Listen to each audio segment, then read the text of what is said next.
अस्सलाम वालेकुम नाजरीन, मैं हूं आपका होस्ट समीर बेग और आप देख रहे हैं FM4 के टीवी का प्रोग्राम नाज बर्दारियां, जो कि पाकिस्तान का सबसे मतहालात हाजरा का प्रोग्राम है।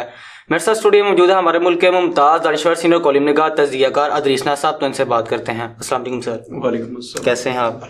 सर, खबर गर्दिश कारी कि आज फिर PTI के कारकुन की पकड़ दकड़ की जाएगी। दूसरी तरफ दफ़ा 144 भी नाफिज है। ये कैसा इलेक्शन होने जा रहा है? क्या ऐसी सारी सूरत हाल में आज़ादाना, गैर जानिबदाना और शफाफ इंतखाबात का इनकाद मुमकिन है? क्या कहते हैं इसके बारे में? असमीर, मैंने पहले भी, हम तो हर रोज़ तकरीबन इसी मौजू पर बात करते हैं जी कि 30 साल हो गए मुझे इंतखाबात को देखते हुए। मतलब बंदा जब 7वीं 8वीं क्लास में होता है तो उसे शऊर होता है कि मेरे इर्द गिर्द क्या हो रहा है। तब से लेकर आज तक बड़ी गौर से देख रहा हूँ पाकिस्तान की पॉलिटिक्स को, इंतखाबात को। मैंने कल के प्रोग्राम में भी कहा था कि मैंने अपनी ज़िंदगी में ऐसे इंतखाबात नहीं देखे। इंतखाबात सर पे हैं, 1 हफ्ता 10 दिन रह गए और मुल्क में बिलखुसूस और पंजाब में दफ़ा 144 है। अच्छा, दफ़ा 144 जो है वो सिर्फ PTI के लिए, ये वाजे कर दूं मैंने पहले भी कहा, आज भी कह रहा हूँ। PTI के कारकुनों की पकड़ दकड़ जो है वो पहले से भी हो रही है और आज तो फिर खबर गर्दिश कर रही है कि आज से फिर होगी और उन्हें 8 तारीख तक, वो जो मुतहरिक लोग हैं ना जिन्होंने वोटर्स को निकालना है, उनको फिर 8 तारीख तक नज़रबंद किया जाएगा। ये मतलब तमाम जो सोशल मीडिया की हमारे ग्रुप्स है उनमें ये खबर है। अब बिलावल भुट्टो जरदारी साहब ने फरमाया है कि हमारा मुकाबला, मेरा मुकाबला यानी कि पीपल्स पार्टी का मुकाबला, उन्होंने कहा कि हमारा मुकाबला है बेरोजगारी से, गुर्बत से, महंगाई से। ये बिलावल भुट्टो जरदारी साहब का फरमान है। उनका PTI से मुकाबला नहीं। भाई, तुम्हारे मुकाबले में PTI का बंदा ही कोई नहीं, आप खड़ा होने देते तो मुकाबला किससे होने से? और मियां नवाज शरीफ साहब का मुकाबला, पहले भी मैंने बताया था कि मियां नवाज शरीफ साहब का मुकाबला जो अपनी ज़ात के साथ है, अपनी कारकर्दगी के साथ है, वो जो तकरीबन 16 से 18 महीने की कारकर्दगी है ना मुस्लिम लीग नून की, इनका मुकाबला उस कारकर्दगी के साथ है जो इन्होंने गंद घोला है, जो मुश्किल फैसले किए। अब लोगों को बताते फिरते हैं। मियां साहब तो इतने डरे हुए हैं, इन्होंने कहा कि अगर मेरे मुकाबले में कोई बंदा भी हुआ तो मैं बाइकाट कर दूंगा, फिर आपका 60 अरब रुपया नुकसान में जाएगा। मियां साहब के मुकाबले में आप जरा गौर करिए कि इनके मुकाबले अभी थोड़ी देर पहले शहबाज शरीफ साहब ने, नवाज शरीफ साहब ने और मरियम बीबी ने ख्वाजा आसिफ साहब के सियालकोट में जलसा आम से खिताब किया। तो मरियम बीबी ने बड़ी खूबसूरत बात की है। उन्होंने कहा 8 तारीख को ख्वाजा आसिफ के मुकाबले में, हमारे नून लीगी लोगों के मुकाबले में कोई हो ना हो, ये नहीं करना आपने कि मुकाबले नहीं है तो हम घर से ना निकले। आपने निकलना और वोट दिलवाने हैं। यानी कि वो जो 1,08,10,000 वोट हमें डालने हैं ना, हमने जो टारगेट रखा है वो आपने हर सूरत डालने हैं। मुकाबले में कोई भी नहीं है। भाई, मुकाबले में आप किसी को रहने देते हैं? तो जरा गौर कीजिएगा, ये जुमले हैं बिलावल भुट्टो का कि हमारा मुकाबला गुर्बत से है, बेरोजगारी से है, महंगाई से है, वो जो हमने पैदा की है। भाई, यही थे ना इनके नाना पाकिस्तान पीपल्स पार्टी के चेयरमैन, जिन्होंने रोटी कपड़ा मकान का नारा लगा के लोगों को बरगलाया, झांसा दिया और आज तक उसी नारे पे पीपल्स पार्टी खेल रही है। अगर लोगों को रोटी कपड़ा मकान मिल गया तो फिर पीपल्स पार्टी किस पे खेलेगी? तो आज भी जुल्फिकार अली भुट्टो के बाद उनकी बेटी जो थी वो 2-3 दफा बरसर इक़्तिदार रही। सिंध में हमेशा से इनके पास इक़्तिदार है, लेकिन लोगों को रोटी कपड़ा मकान नहीं मिला। आज भी लोगों का मसला वही है। मियां नवाज शरीफ साहब फरमा रहे थे कि आपको गैस मिलती है, आपको बिजली मिलती है, लेकिन बिल मुझे पता है कि रोटी कपड़ा मकान आपकी पहुंच से दूर हो चुका है। ये जो मुश्किल फैसले भाई साहब ने किए थे उन्हें सारा पता है, लेकिन यार कैसे ढीठ लोग हैं और आगे कैसे घुघू घोड़े हैं, किसी को कख समझ नहीं आ रही। उन्हें पता है कि इनको कख समझ नहीं आती, लिहाजा बात करें, इनको बता दें कि सारा किया धरा 3.5 साल। ये जो पाकिस्तान पे 60,000 अरब रुपए के कर्जे ना, ये सिर्फ 3.5 साल में हुए। उससे पहले, और मियां साहब जिस बात पे आप कह के लगा रहे हैं कि मियां साहब कह रहे हैं ये जो लाहौर से सियालकोट मोटरवे बनी है ना, ये मेरे म्यार की नहीं है, वो कहना मैं ढा के बनाऊंगा। मतलब कमीशन नहीं मिला उसमें से मियां साहब को। मियां साहब को बड़ा दुख है कि अगर मैं बनाता तो बड़ा बेहतरीन होता, तो वो दोबारा मोटरवे बनाएंगे। IMF जो पैसे देता है ना आपको, ये बात मैं 100 मरतबा कर चुका हूँ। IMF जो पैसे देता है वो आपको कहता है कि इन पैसों से आपने लोगों को रोजगार नहीं देना। ये जो हम पोस्टर लगाते हैं ना बच्चे, मुझे हैरत होती है उनकी लाइल्मी पे, कम इल्मी पे। वो कहते हैं जी आपने 460 अरब रुपए रखे हैं बेसिक इनकम सपोर्ट प्रोग्राम के लिए, तो आप खवातीन को उनको पैरों पे खड़ा करने के लिए वो पैसे क्यों नहीं लगाते? भाई कैसे आप बेवकूफ़ हैं कि 60 अरब रुपए के अगर 460 कारखाने लगा लिए जाएं तो फिर बाबा वो तो लोग पैरों पे खड़े हो जाएंगे। IMF का आपको पैसे देता तो वो कहते हैं इनसे कारोबार नहीं करना, इनसे मोटरवेज बनानी है, मेट्रो बनानी है, ऑरेंज ट्रेन बनानी है, और सब्सिडी जो है हुकूमत अपने पास से देगी। कहां से देगी? फिर हमसे किस्तें लेके, हमसे पैसे लेके, ताकि आप इस चक्कर से निकल ही ना सकें इस सूदी निजाम से। तो ये है, मैं अर्ज कर रहा था कि मेरे जहन में एक बात आई। अब मेरे ख्याल में इमरान खान को कुछ 6 माह तो हो गए होंगे ना जेल में, इस इतने लगभग 6 माह तो हो गए होंगे। अच्छा, इमरान खान के बारे में सारे जलसे किया करते थे, बताया करते थे ये नशई है, ये कोकीन पीता है, जब ये जेल में जाएगा इसकी सप्लाई बंद कर देंगे तो 24 घंटे में इसकी चीखें निकल आएंगी। खुदा की कसम, अब मुझे इस बात पे शर्म आ रही है कि मैं भी प्रोग्राम्स में कहा करता था वो नशई है और कोकीन पीता है। अगर इमरान खान कोकीन पीता है तो वो 6 महीने जेल में कैसे निकाल गया है? डट के खड़ा है, कैसे निकाल गया अगर वो कोकीन पीता है? और अगर ये उसे सप्लाई दे रहे हैं तो फिर बड़ा मुजरिम वो नहीं है, ये मुजरिम है जो उसे जेल में सप्लाई दे रहे हैं। तो इसका मतलब ये कि ये जो राना सनाउल्लाह या एंड कंपनी कहा करती थी कि वो नशई है, ये साबित हो गया कि इमरान खान नशा नहीं करता। अगर वो नशई है और आज भी नशई है, जब हम इब्तिदा में प्रोग्राम किया करते ना तो उस वक्त हमें खबरें दिया जाती थी इनकी तरफ से कि आज उसे फलां सिरप दिया गया है, ये हुआ है, वो हुआ है, उसकी डोज बढ़ा दी है, कम कर दी है, वगैरह वगैरह। अब क्या हो रहा है? या तो इमरान खान का नशा आपने छुड़ा दिया या फिर उसे सप्लाई दे रहे हैं। हम मुजरिम हैं क्या? दूसरा, गौर कीजिए कि आपने मतलब एक शख्स को, सिर्फ एक शख्स को और पूरे जमहूरी सिस्टम को आपने तलपट करके रख दिया। आपकी अनानियत इस हद तक है कि आप जमहूरियत के वफादार नहीं है। मैं तो खैर आपको पता है ना मेरे नजरियात का कि मैं जमहूरियत को नहीं समझता कि जमहूरियत डिलीवर कर सकती है, और मैं बार बार कहता हूं कि जमहूरी निज़ाम वो निज़ाम है जो इंसान का बनाया हुआ सबसे खूबसूरत निज़ाम है, लेकिन अल्लाह का पसंदीदा निज़ाम नहीं है। बार बार मैंने कहा रिसालत में आप सल्लल्लाहु अलैहि वसल्लम का ये पसंदीदा निज़ाम नहीं है। जमहूरियत सरकार दो आलम सल्लल्लाहु अलैहि वसल्लम से 10-11 सदियां पहले मौजूद थी। सरकार दो आलम सल्लल्लाहु अलैहि वसल्लम को पता था कि ये जमहूरियत है, लेकिन आपने उसका नाम तक नहीं लिया, क्योंकि ये अल्लाह का और अल्लाह के नबी का पसंदीदा सिस्टम नहीं है, इसलिए मेरा भी पसंदीदा सिस्टम नहीं है। तो मैं तो समझता जमहूरियत, लेकिन ये जो जमहूरी बच्चे बने हुए जमहूरियत का नाम लेके लोगों को लूट रहे हैं, आपने कौन सा जमहूरी तमाशा लगाया? जमहूरियत इसको कहते हैं कि एक पार्टी को, सिर्फ एक पार्टी को उसे जलसे करने की इजाजत ना दी जाए, उसके कारकुनों को रैलियां, कॉर्नर मीटिंग्स, उनको आप पकड़ धकड़, जी ये जो आप कह रहे हैं कि आज से फिर कब पकड़ धकड़ शुरू हुई, तो उनके लिए आप ये डेमोक्रेसी है, ये जमहूरियत है, ये कौन सा जमहूरी निज़ाम है? वो इलेक्शन कमीशन ऑफ पाकिस्तान, शर्म आती है मुझे, उन्होंने नोटिस क्यों नहीं लिया कि आपने पंजाब में दफा 144 लगा दी है? किस कानून के तहत आपने लगाई है? इंतखाबात होने जा रहे हैं। अच्छा, ट्रांसफर्स पर, पोस्टिंग पर पाबंदी है कि जब इलेक्शन का ऐलान हो जाए, स्केड्यूल जारी हो जाए तो आप नहीं कर सकते। क्या इलेक्शन का ऐलान होने के बाद 144 लगाई जा सकती है? जहां 5 बंदे इकट्ठे होंगे हम पकड़ लेंगे, क्योंकि वो पीटीआई के होंगे। नून लीग एक अरब बंदे का जलसा कर ले, कोई बात नहीं, फिर क्या है, पीपल्स पार्टी करे, कोई बात नहीं। तो ये जो दोनों जमातें खेल रही हैं, वो कह रही हैं जनाब बिलावल भुट्टो जरदारी के मेरा मुकाबला तो अपनी कारकर्दगी से है, मेरा मुकाबला तो गुर्बत और बेरोजगारी से है, और नवाज शरीफ साहब का अपनी कारकर्दगी से, अपनी पिछली। अच्छा, मियां साहब जैसे बंदा सठिया नहीं जाता, एक ही बात किए जा रहे हैं, मैंने पाकिस्तान में मोटरवेज का जाल बिछाया, कल खुदा का लाख शुक्र कि उन्होंने खुदा खुदा करके अपना मंशूर दिया है। अच्छा, वो मंशूर आपने देखा, उन्होंने कहा हम कोई ऐसा वादा नहीं करेंगे जो हम पूरा नहीं कर, उन्होंने कहा हम बिजली को उसके रेट्स नीचे लाएंगे। ये मतलब उसके पास तो चले दिखाने के लिए ख्वाब है ना, उसने कह दिया बिलावल भुट्टो जरदारी से, जब एक सहाफी ने पूछा, उन्होंने कहा जी 300 यूनिट आप कैसे फ्री देंगे, जो आप कहते हैं सोलर सिस्टम के जरिए हम 300 यूनिट्स फ्री देंगे, कैसे देंगे? पॉसिबल नहीं है, आईएमएफ ने तो आपके हाथ बांधे हुए हैं। तो उसने कहा हम ख्वाब ही ना देखें। अच्छा, मियां साहब के पास दिखाने के लिए ख्वाब भी नहीं है। ये जो होता है ना, हम महंगाई कम कर देंगे, हम बिजली की कीमतें सस्ती कर देंगे, और यार ये तो लॉलीपॉप है जो आप देते हैं। आप शहबाज शरीफ से ज्यादा मुश्किल फैसले करेंगे। अच्छा, मुझे लग नहीं रहा कि मियां नवाज शरीफ साहब की हुकूमत बन जाए, लेकिन मेरी दिल से दुआ है कि मियां साहब की हुकूमत बने, लोगों को पता चले कि जिसे मसीहा बना के आप लाए हैं ना लंदन से, वो आपके ताबूत में आखिरी कील ठोंकने आया है। आपको पता चले सुई गैस के बिल और कितने बढ़ने हैं, आपको पता चले मुश्किल फैसले किन्हें कहते हैं। अभी आपकी सांस निकल रही है भाई, एक बंदे पे बहुत पहाड़ रख दिया जाए तो उसकी सांस तो बंद हो जाएगी ना, मतलब उसकी छाती पर आपने पहाड़ रख दिए।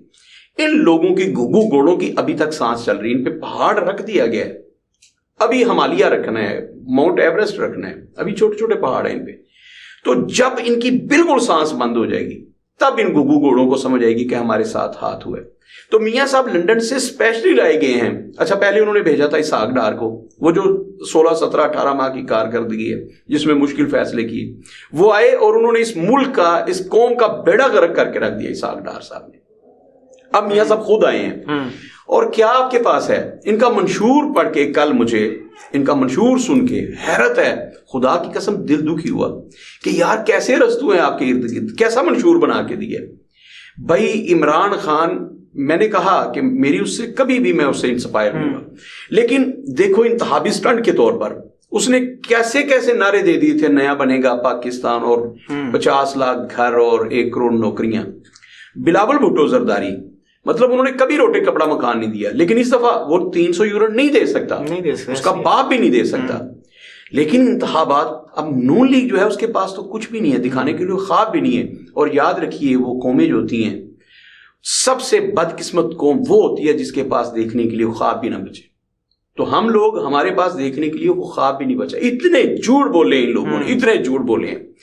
आप जुल्फिकार अली भट्टो से शुरू करें और नवाज शरीफ तक और मरियम नवाज शरीफ से लेकर बिलावल भुट्टो जरदारी तक है, इन्होंने इतने झूठ बोले हैं कौम के साथ कि अब इन पे एतबार करने को जी नहीं चाहता। पता होता है झूठ बोल रहे हैं, बिलावल भुट्टो जरदारी झूठ बोल रहा है, इसका बाप भी 300 यूनिट बिजली के फ्री नहीं दे सकता।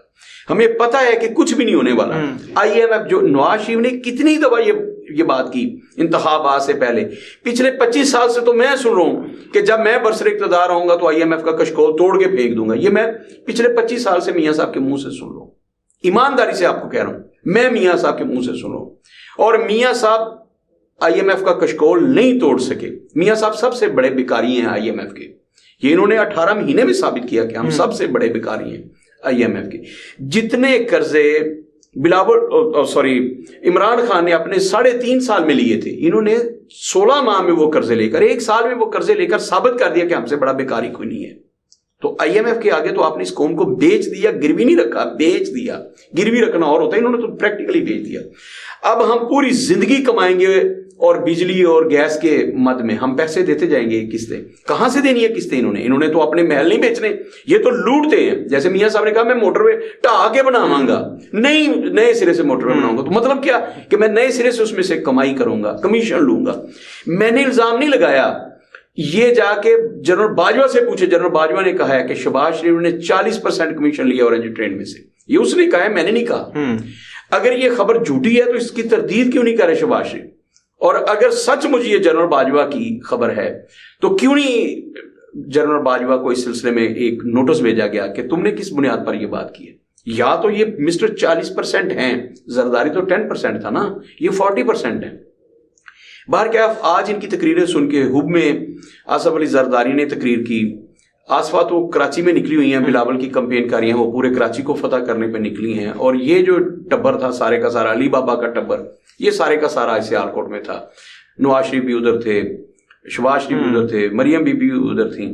तो इन्होंने वहां खिताब किया है। और हैरत की बात है कि मतलब आपके मुकाबले में कोई नहीं है, लेकिन कैसा खौफ है यार, हैरत की बात है। ये इंतखाबात मेरी समझ से बाहर हैं। आपका सवाल कि आज से फिर पकड़ धकड़ शुरू हो रही है, उसकी वजह क्या है?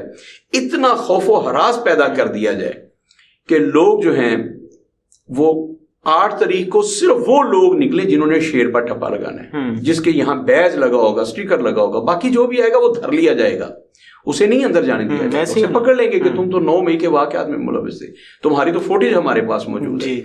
तो ये जो है कि मुल्क में इमरजेंसी है, आपने मुल्क में इमरजेंसी लगाई है, खौफ और राज की सूरत हाल है, 144 आपने लगाई है, 144, और आप कह रहे हैं कि इंतखाबात होने जा रहे हैं। इस सूरत हाल में आज़ादाना, गैर जानिबदाराना और शफाफ इंतखाबात नहीं हो सकते। ये पक्की और पीढ़ी बात है।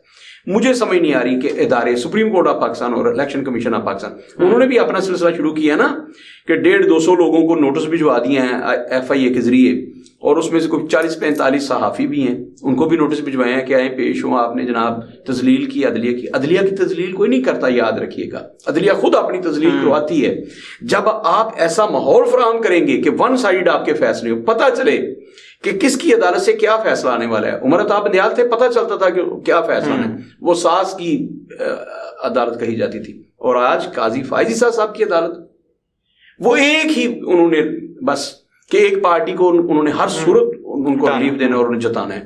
تو یہ جو ادارے کر رہے ہیں, اس کے بعد کون کہے گا کہ اس ملک میں آزادانہ, شفاف اور غیر جانبدارانہ انتخابات ہو سکتے ہیں؟ وہ ہو ہی نہیں سکتے. یہ جو ہو رہا ہے نئے سرے سے پکڑ دکڑ, یہ جو ہو رہا ہے 144, اور کچھ میں نے کل بھی کہا تھا, دوبارہ کہتا ہوں, مجھے افسوس ہے کہ عمران خان کی پارٹی جو ہے وہ پوری طرح سے ہائی جیک ہو چکی ہے. اس میں ایک بھی بندہ پی ٹی آئی کا لیڈ نہیں کر رہا. یہ میں آپ کو پکی پیڑھی بات بتا رہا ہوں. وہ لوگ پیسے کمانے کے لیے آئے ہیں, وہ جو بھی, میں نام نہیں آج لیتا, وہ سارے پیسے کمانے کے لیے آئے ہیں. ایک ایک حلقے میں 3 دفعہ ٹکٹ جو ہے وہ چینج ہوئے ہیں. یہ ہمارا جو ہے مجھے نہیں پتا 61 ہے یہ, طاہر مجید خان کو پہلے ملا تھا تو پھر دوبارہ انہیں مل گیا ہے. کہا گیا کل ملا تھا رضوان اسلم کو, وہ بیچارہ اس کا ڈھول بجا رہا تھا, اور آج پھر ٹکٹ تبدیل ہو گیا.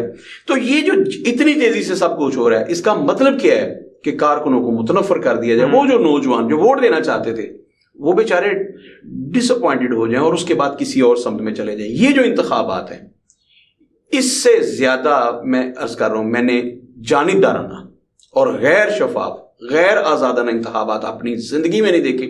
30 سال کی زندگی میں نے ایسے گھٹیا انتخابات نہیں دیکھے جو اب ہونے جا رہے ہیں. مجھے نہیں پتا یہ کس کس ادارے کو پروگرام پسند نہیں آتا اور کون کون ادارہ, لیکن میں عرض کرتا ہوں کہ جب تک ہم زندہ ہیں, قسم اٹھا لے کہ بندہ میں نے سچ بولنا ہے, قوم کے ساتھ جھوٹ نہیں بولنا, اپنی قوم کو میں نے حقائق بتانے ہیں. نتائج کیا ہوتے ہیں مطلب یار میں شوگر کا پیشنٹ ہوں, میری 600 شوگر رہتی ہے, مر تو میں نے جانا ہے. تو بندہ کلمہ حق کہتا ہوا مرے. رسالت مآب صلی اللہ علیہ وسلم نے فرمایا تھا کہ سب سے بڑی شہادت کیا ہے؟ جابر حکمران کے سامنے کلمہ حق بلند کرنا, صدائے حق بلند کرنا, کلمہ حق بلند کرنا.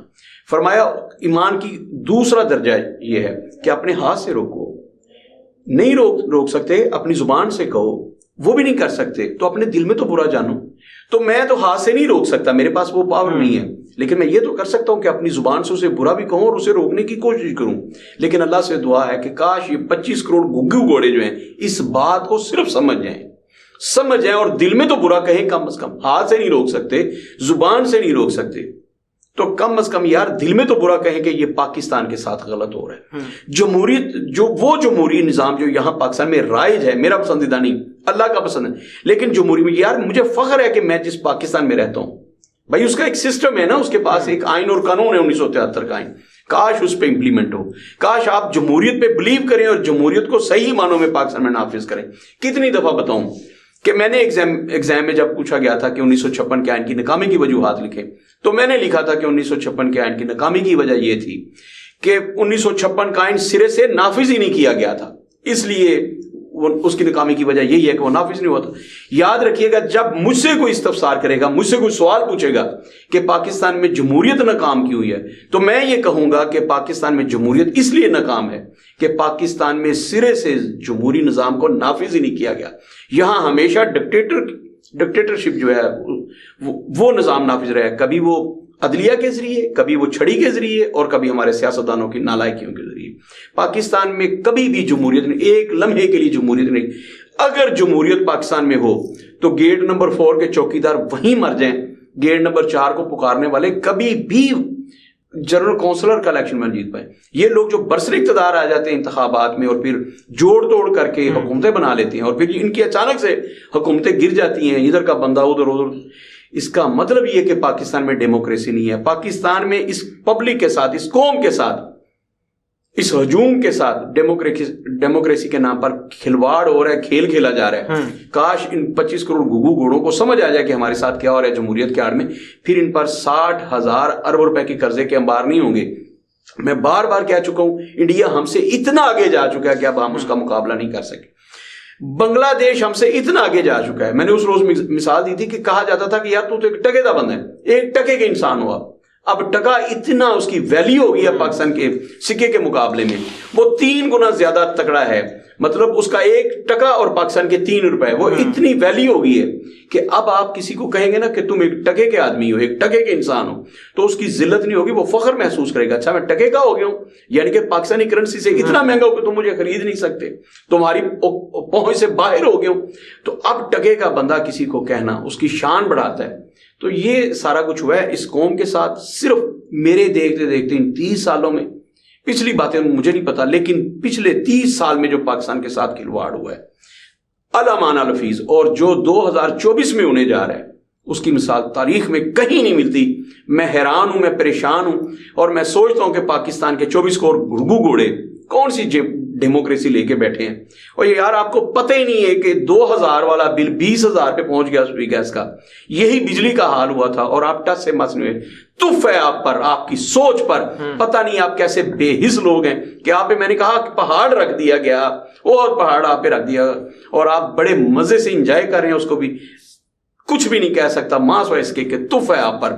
مجھے شرم آتی ہے کہ میں اس قوم کا حصہ ہوں، اس ہجوم کا حصہ ہوں۔ جنہیں تمیز ہی نہیں ہے وہ سمجھتے ہیں کہ یہ عذاب الہی ہم پہ نازل نہیں ہوا، یہ کسی اور قوم پہ ہے، اور اس عذاب کو سہ رہے ہیں ہم اپنے اعمال کے نتیجے میں جو بھگت رہے ہیں، مجھے نہیں پتا کتنے سال بھگتیں گے۔ میں تو بڑا پریشان ہوں، اللہ سے دعا ہے کہ پروردگار یہ عذاب ہم سے ٹال دے۔